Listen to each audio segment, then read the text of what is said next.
Technology ಇವತ್ತು ಮನುಷ್ಯ ಒಂದು ರೀತಿಯಲ್ಲಿ ಯಾಂತ್ರಿಕ ಬದುಕನ್ನು ಮಾಡ್ತಾ ಇದ್ದಾರೆ.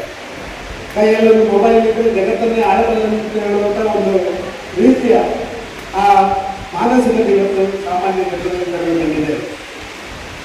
ಆದರೆ ಕಾಲವನ್ನು ಬಾಕಿ ಎಲ್ಲ ಕೆಲಸ ಮಾಡುವಂಥ ವ್ಯಕ್ತಿಗಳು ಕೂಡ ಉಪಸ್ಥಿತರಿದ್ದಾರೆ. ಅವ್ರ ಜೊತೆಯಲ್ಲಿ ಇವತ್ತು ಡಾಕ್ಟರೇಟ್ ಡಿಗ್ರಿಗಳನ್ನು ಪಡ್ಕೊಂಡ ಎಲ್ಲ ಈ ಒಂದು ಜ್ಯೋತಿಷ್ ಶಾಸ್ತ್ರದಲ್ಲಿ ಪ್ರವೀಣರಾದವರಿಗೆ ಎಲ್ಲರಿಗೂ ನಾನು ನನ್ನ ಪ್ರೀತಿಪೂರ್ವಕ ನಮಸ್ಕಾರವನ್ನು ಸಲ್ಲಿಸ್ತೇನೆ.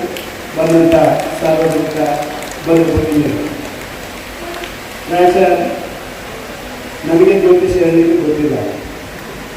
ಜ್ಯೋತಿಷ್ಯ ಗೊತ್ತಿಲ್ಲ ಅಂತ ಹೇಳಿದ ತಕ್ಷಣ ಜ್ಯೋತಿಷ್ಯಕ್ಕೂ ನಿಮಗೂ ಸಂಬಂಧ ಇಲ್ಲ ಅಂತ ನೀವು ಹೇಳ್ಬೋದು. ಪ್ರಾಯಶಃ ಸಾಧಾರಣವಾಗಿ ರಾಜಕಾರಣಿಗಳೆಲ್ಲ ಆ ನಾಮಿನೇಷನ್ ಆಗಲಿಕ್ಕೆ ಮೊದಲು ಒಳ್ಳೆ ಗಳಿಗೆ ಯಾವುದು ಅಂತ ಕೇಳಿಕ್ಕೆ ಜ್ಯೋತಿಷ್ಯರ ಹತ್ರ ಹೋಗ್ತಾರೆ. ಆ ಒಳ್ಳೆ ಗಳಿಗೆಯನ್ನು ಮುಂದೆ ಎಲ್ಲ ಕೆಲಸಕ್ಕಾಗಲ್ಲ. ಇದು ಈಗಿದ್ದಲ್ಲ.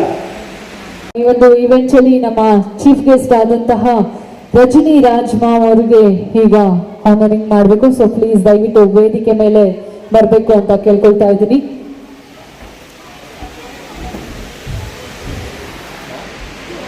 Karnataka state women and children voice organisation president ಇವರು ಶ್ರೀಮತಿ ರಜನಿ ರಾಜ್ ಅವರು ಇನ್ನು ನಮ್ಮ ಈ ಒಂದು ಇವೆಂಟ್ಗೆ ಬಂದಿದ್ದಕ್ಕಾಗಿ ತುಂಬ ಹೃದಯದ ಧನ್ಯವಾದಗಳು ಮ್ಯಾಮ್ ಅಂತ ಕೇಳ್ಕೊಳ್ತಾ ಇದ್ದೀನಿ. ನಮ್ಮ ಎಲ್ಲ ಡಾಕ್ಟರೇಟ್ ಅವಾರ್ಡೀಸ್ಗೆ ಅವಾರ್ಡ್ ಕೊಡೋದಕ್ಕೆ ಸಪೋರ್ಟ್ ಮಾಡಿದ್ದೀರಾ. Thank you so much. ಜೋರಾದ ಚಪ್ಪಾಳೆ ಬರಲಿ ರಜನಿ ರಾಜ್ ಅವ್ರಿಗೆ.